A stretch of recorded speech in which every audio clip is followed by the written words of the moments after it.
रे।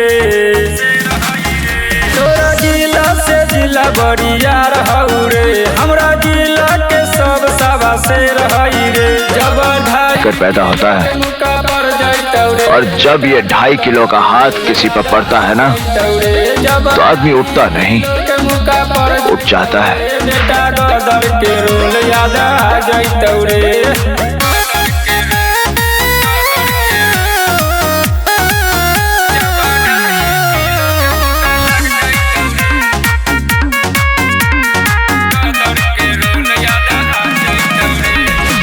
मारल जइबे सीधा हमार पटना हॉस्पिटल में, अभियो ले पीटल हमार केहू नाही बचल रे।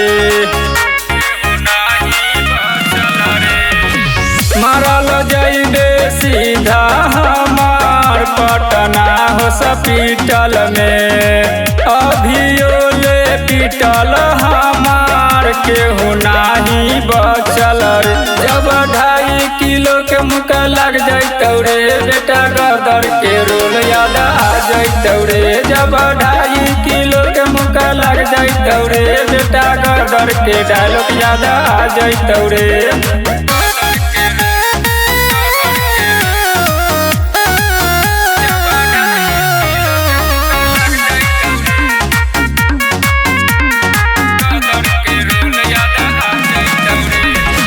जिला में चंदन प्रेमी के डरे केहू नाही बोली रे, एक इशारा पर चल जाला धरा धरा गोली रे।